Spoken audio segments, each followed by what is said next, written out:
the DaVinci Code and some of the elements that were referenced in the novel. So many careers have been made on the back of the writing of DaVinci Code. It also spawned a number of at least 50 television programs, a slew of documentaries, a television reality show called Treasure Hunters, a board game, and a computer game.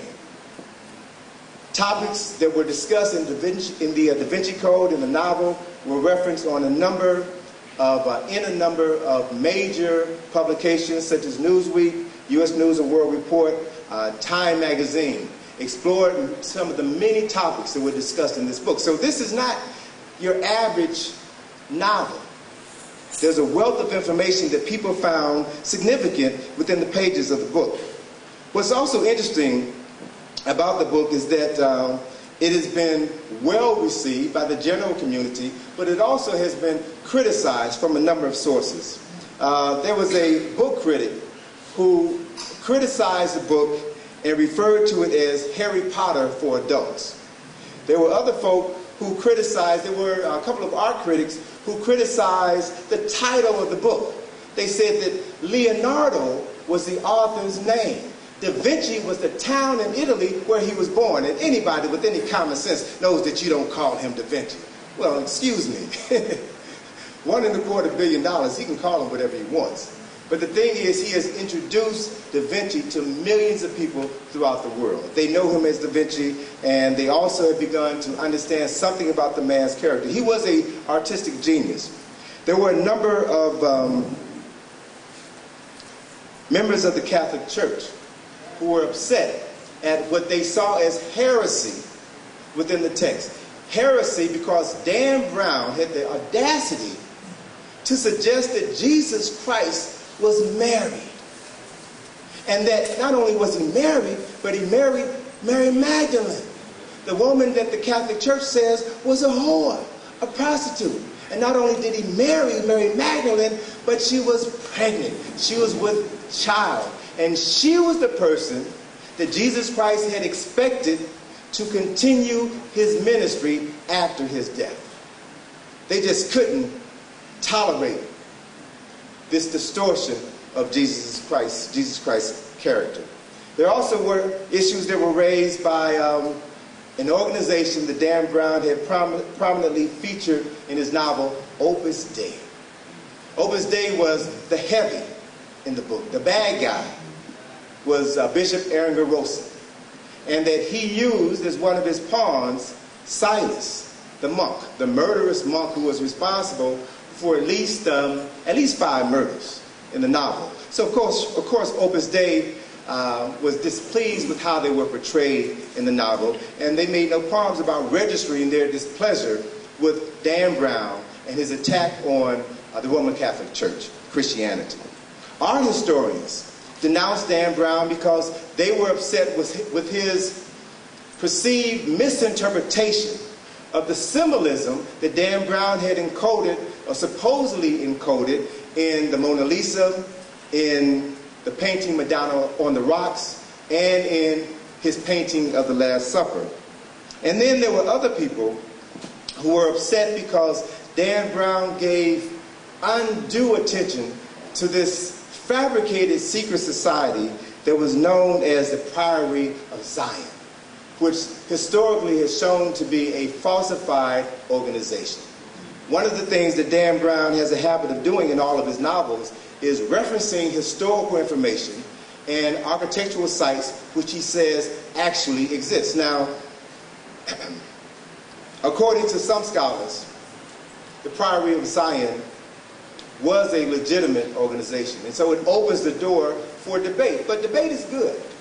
You don't criticize somebody, you don't condemn someone simply because you disagree with their argument.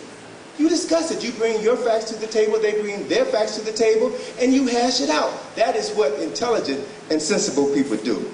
Well, in response to all of the criticism about the book, Dan Brown consistently has said one thing over and over again. He has said that my book is a work of fiction. It's a novel. Don't take it so seriously. It's a work of fiction. And I agree, want to correct Dan Brown, because not only, I don't see it just as a work of fiction, it is actually a work of faction. Fact and fiction, wonderfully blended together. If you all have ever read Dr. Ivan Van Sertima's book, They Came Before Columbus, The African Presence in America, that is a work of faction. Van Sertima had talked on numerous occasions that there was certain information about Christopher Columbus that he could not have known.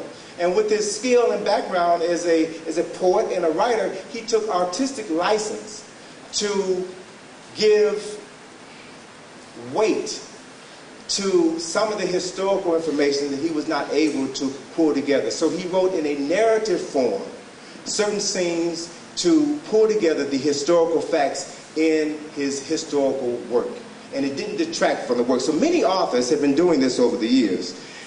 Dan Brown's book, The Da Vinci Code, is full with fact, fiction, mythology, historical allusion, Renaissance art, architecture, religion, and secret societies. He has masterfully interwoven all of these elements together to create an entertaining, enlightening, and empowering read. If controversy is any indicator of success, then Dan Brown is poised to be one of the most controversial and financially well-off authors in history, in American history.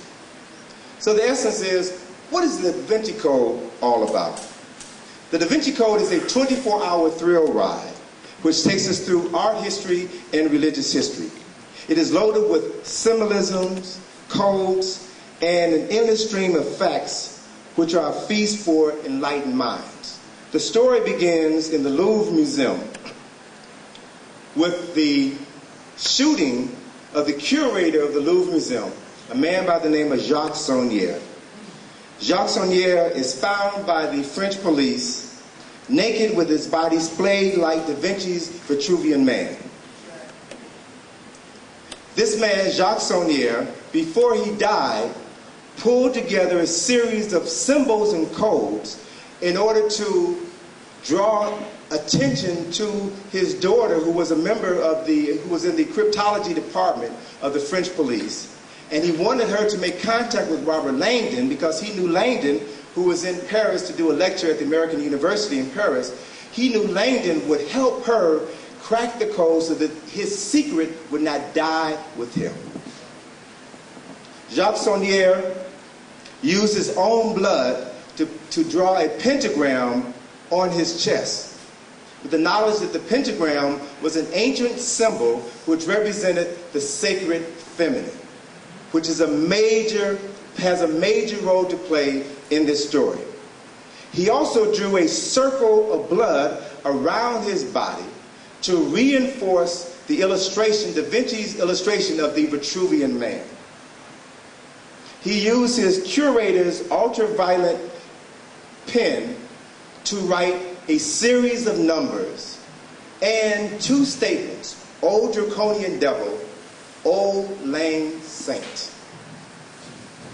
When Langdon was brought to the crime scene, because the police investigator thought that Langdon was responsible for the murder, and then Sophie Naveau, who was another major character in the book, came and realized what her grandfather, Jacques Saunière, was trying to do was to put the two of them together so that they can solve the mystery.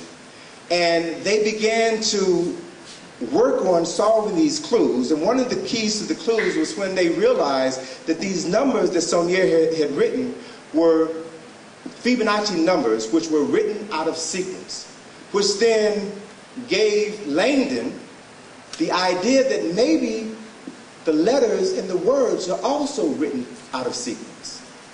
And it was an anagram. And once he was able to solve that clue, then he was able to go back and decipher these words. And the decipherment of these words, O draconian devil, O lame saint, were an anagram for Leonardo da Vinci, the Mona Lisa.